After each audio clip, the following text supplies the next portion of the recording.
Okay, we got look at little different today. We got none other than Rachel Beck, a real live, living, breathing literary agent. Rachel, how are you doing? Hi, I'm well. How are you? I'm good. I'm good. Oh, and Rachel's got a cat who's going to participate in this interview, which is good. Cats I like to help. do. Uh, all right, so tell us a little bit about yourself and your. For those who are just listening, the cat is really wants to participate. About the agency you work for and how long you've been there. I work at Liza Dawson Associates. They are an agency based in New York City. I've been with them for about coming up on 4 years now. Right, I started right at the beginning of 2020. Before that, I was at a smaller agency, a boutique literary agency called Holloway, which is actually based in North Carolina.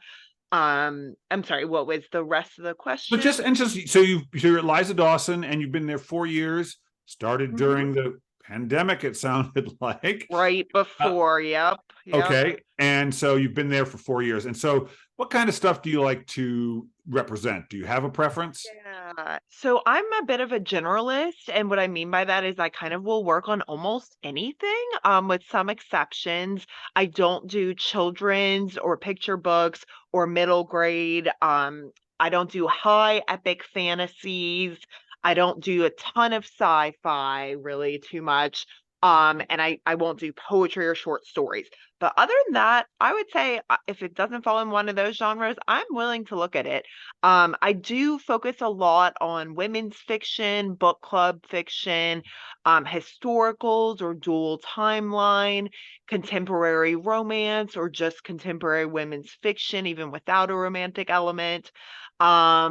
Let's see, thrillers, domestic suspense, kind of those psychological suspense reads, young adult, contemporary young adult for the most part, heavier issue books are fine. And I even do a good amount of nonfiction as well. With nonfiction, it's a little harder to say what I'm interested in. It's kind of like, well, when the proposal lands in my inbox and I love it, then I work on it. There's not too many topics in nonfiction I wouldn't look at. So yeah, I'm kind of I like to keep it interesting. I like a variety, and I'll look at almost anything. Clearly, yeah. I find literary agent an unusual career, but it's very typical of the arts in certain ways. In certain ways, in that, how do you train to be an agent? I guess somewhere in NYU, I think they're offering, or Columbia's offering something. But for the most part, you get a degree from Bryn Mawr in English or history or something, and then you're off to. So, what was your path to doing this? Like, how did you decide this is something you want to do and start Yeah, doing yeah, it? you're exactly right in that there's not much traditional education programs for it. There's a few publishing like summer programs. I think NYU and or maybe Columbia has one. And then there's one out in Denver. I think I can't remember exactly what Yeah, it's called. yeah, it sounds But in familiar. terms of undergrad, there's only one college in the country that offers publishing as an undergrad major, and it's in Nashville, Belmont or Lipscomb, one of those colleges, but it's Okay. new since I was in Yeah. school. So yeah, so my path was I was an English major, a writing minor. I always liked to write. I was always good at like editing and tweaking other people's writing. I was always a huge voracious reader. So I studied English and really didn't know what I was going to do with my degree. And then after I graduated and it was a terrible time, 2008 recession, I just Right. like got kind of fed up with looking for like general writing, editing jobs. And I said, well, let me try my hand in book publishing, and went to New York City, and it just kind of snowballed from there. Did you start in the, because a lot of agents I know started in publishing and then moved over to agenting.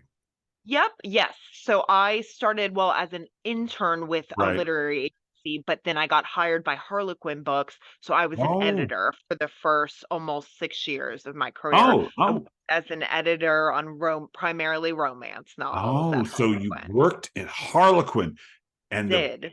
and you probably had to edit them fast. Yes, they're a well-oiled machine. They put out so many, I can't remember Oh, by it's now. It's been a while since I left, but how many books they put out per month. It's just kind of magical almost. And so, all right, so tell me, what did you learn? So you're an English major, but now you're going to go, and so basically you were eating the sausage. Now you're going to go make the sausage or one part of it, and very different view of writing and stories when you're actually deciding kind of what goes in and out. So what did you learn about books that you didn't realize until you actually were working on them? Um, yeah, I mean, I would say just making something so appealing for your audience that it holds as much wide appeal as possible.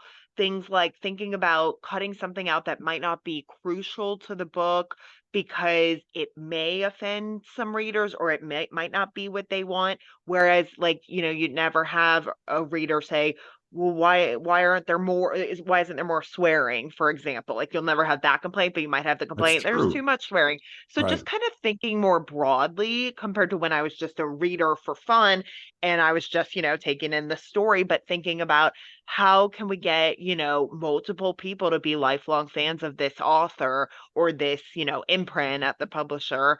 Yeah, and just kind of thinking about it, holistically, every element of a story, plot, characters, secondary characters, side plots, motivations of characters, themes, symbolism, just kind of taking all of that in a very kind of eagle-eyed approach, as a reader who was getting paid to do it, Right. and it's in that different capacity. But yeah, I would say that's the most thing most got into that was very different.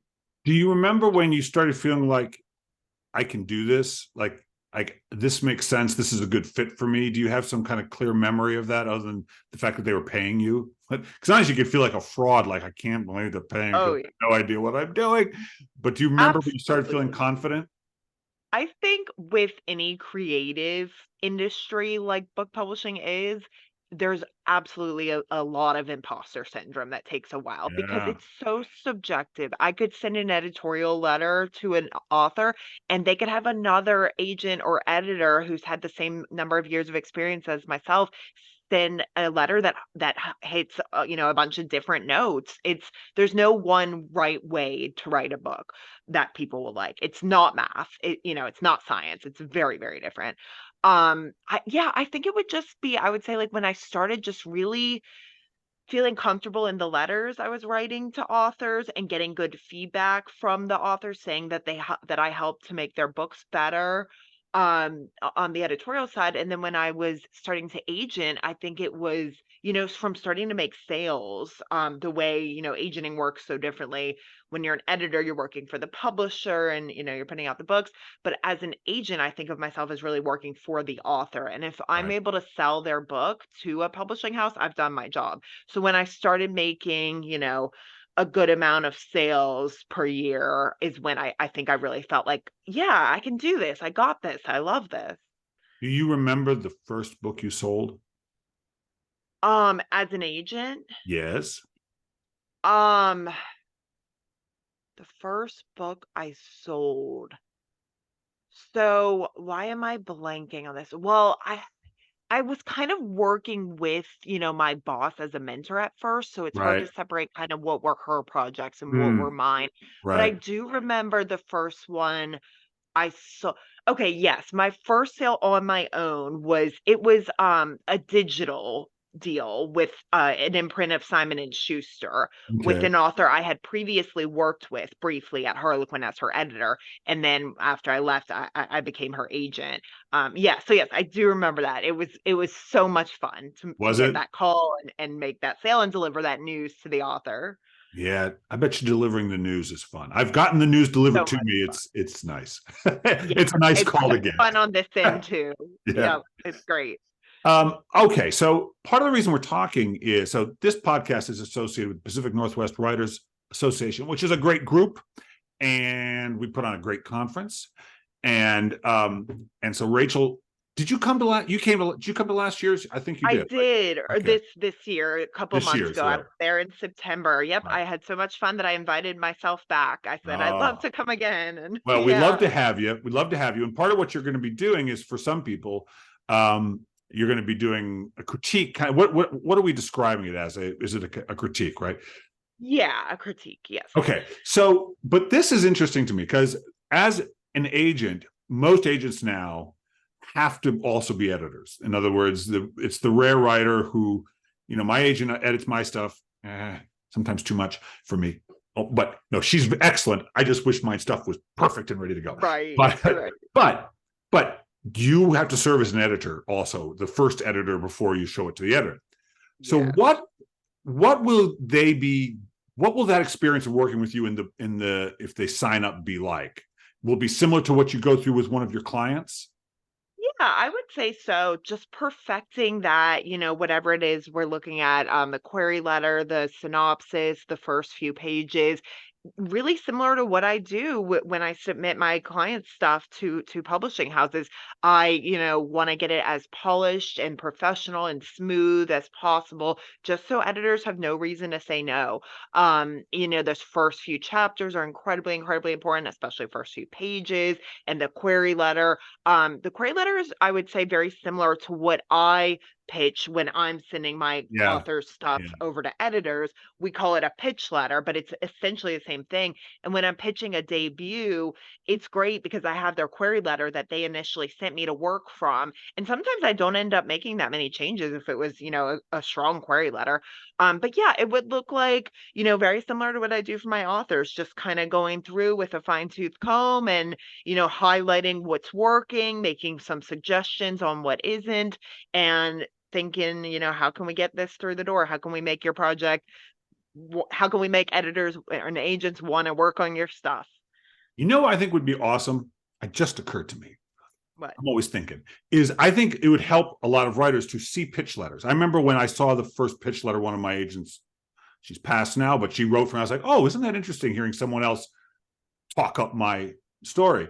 But Right. I had this epiphany last year, or this past conference when I taught pitching. And it's this, which is everyone who writes, see what you think of this. I don't know. When all the writers who are writing, say, science fiction, they read science fiction. They've been reading science fiction their whole life. Now they write a book, and yes, it's original, but they know what a science fiction book is. They know what a book is. They know what a short story is. And they've read them, and now they write them and read them. And then someone says, write a query letter, and it's like they're writing in a genre they have never read before. They have no experience of it. And so they're having to write something that they have never seen before. Whereas you, the agent, have, and even as an editor, have been reading this sort of stuff really as a consumer because you're trying, like, like right away when something is a professional and when it's not. And it Right. seems to me so helpful and so hard for the writers because they're trying to figure out how to write something they have no familiarity with for the most part. Does that make Mhm. sense? Yeah, yeah. It's a whole different type of writing. It's I a would whole say it's thing. a weird form of communication that you have to really adjust to. Yeah, yeah, and it's hard to find examples like online. I mean, you can, but They're there, yeah, but they're it still doesn't. I don't think it really works. It's nothing like I also edit Author Magazine. Getting pitches, I know within a few sentences probably whether I'm going to take whether it's in the right. vicinity or not. Absolutely. Yep. And so when do you feel like you've probably read so many and written enough that you are starting to find your voice, your pitching voice, yeah? Yeah. Yeah. Yeah, that's a What great is that idea. like? What is the pitching when you think about having to write a pitch? Where do you go to, like, what is your, not advice to writers, but really when you think about trying to write it, how do you know when you've written a good one? If I feel like I'm excited reading what I wrote about it as I was when I first was That's sucked it. into the manuscript and couldn't Yeah. put it down. If I feel like I did it justice, like it's like, okay, yep, this trying to come at it with, a blank slate saying, oh, okay, yeah, that seems like the exciting book that I read and loved and couldn't stop thinking about, and that's why I offered representation on it. I am so So usually glad. I get into the swing and it does come through. Sometimes it takes going away for a day and then coming back to it maybe, but yeah. See, get in the swing. So you're a writer. See, this is the thing. Writing is writing is writing. You still got to get in the flow. You got to Yep. get in the zone. When I teach Yeah. fearless marketing, Well, it's one of the classes I teach where I don't teach them how to do anything, but I teach them the mindset you need for marketing. But what I always say, I'm so glad to hear this from you. I always say when you write the query letter or whatever you're doing, you should just think about how much you love the book and why you love the book and write from there. Don't try to Yes, read anyone's mind. Don't try to, right. you don't know, but just think about how much you love it, right? Yep, and then it's authentic, and then Yeah. it's genuine excitement coming through. It's not like, "Oh, they seem like they're just, kinda writing this to check it off their to-do list," and it Yeah. kinda you can tell when it's dull or dry or kinda stale writing. You can on the other side, you can tell when it's very the agent is just so animated by it, so excited, so passionate. Your voice should be in, because if you trust your voice, you'd want that voice in the query letter, wouldn't you? Yes, definitely. Yep. Because when I read a book, if I resonate in the voice, I'll resonate in the first paragraph, and that will grab Mhm. me. I remember reading Lessons in Chemistry when I picked it up to give to my mom. I was like, "Okay, I'm hooked. I'm a paragraph in. Oh, This is a gift." that book was great. The Yeah. book was great. So, all right. So what? So, what tells you this thing isn't working when you're reading a query letter? I don't want to make mistakes, but what is the thing that often turns you off when you're reading it?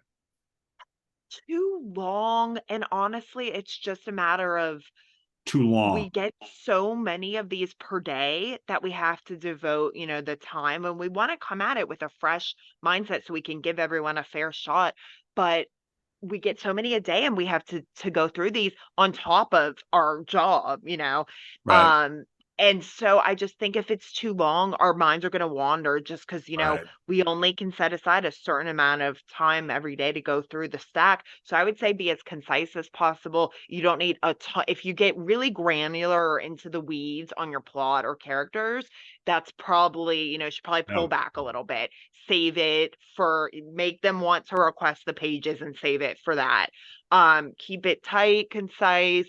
Mistakes, I would say, is if you're telling me it's one genre and then from your summary, it's clear that you don't know the genre, rookie mistakes, but Right. or if you have a word count that's not appropriate for the genre, and that's again, most of the time that doesn't happen because people have done their homework, but a crazy high word count is a red Yeah. flag. Yeah, that's pretty much it. Interestingly, I last summer I was asked to be part of something called Pitch Fest at the Oregon Writers Conference down in Portland, and the Willamette Writers Conference. And so I listened to like 30 pitches. We had to pick the best one. And I will tell Yeah. you, the number one mistake is they told us too much of the like, I need to know this much of the story. Uh-huh. Just give me a sense of it. They would give me all these details, and I would forget them immediately. Right. Your You mind know, starts to wander. Yeah, yeah. it was so helpful. I'll tell you, it is the best lesson to hear a bad pitch. Just you see, like I'm telling you, but it just teaches you what doesn't work, right? It just Right, teaches you what right, doesn't. absolutely. All right. So, are you looking forward to? Do you like working with writers in this format of Mhm, very helping them much. along? You consider yourself a bit of a teacher? Yeah, I do. I have given a number of presentations over the years at libraries, and I did one at a college last month. I genuinely enjoy sharing my, knowledge of the industry because it's a very insular, kind of isolated type of industry where you can't find that much information online. There's not that many No. resources. So and 80% of people want to write a book. I don't know if you've heard that statistic Is it before. that high? It's that high. There are so Yes, many people that wanna write a book, and they need coaching and help from people in that's the right. industry, so I'm happy to, share what I've learned over time and help people achieve their goal. If that many people are sending queries to us agents, I want them to be writing good books and know what to do and not to do, and otherwise, it's a waste of everyone's time. I want everyone to succeed and fulfill their dreams. That is a very good attitude. I was just writing a piece this morning about when I had this operation. I've never had like a full anesthesia operation, which I did this year. And I was Mm, describing getting wheeled to the operating room by the anesthesia nurse. He was chatting away. He was a really nice guy. Told him I wrote. He said, "Oh, I got a book I want to write." yeah, I was there you like, go. I was getting ready to coach him, but I was already doped up on the drugs, and maybe not the Right. best time. All right, listen. People sign up to work with you, they'll be lucky. If they should be represented by you, I think they'd be lucky. And so good luck with that. And I look forward to seeing you in person at the conference next year. Yeah, same. I'm really looking forward to it. Thanks so much for having me. Bye.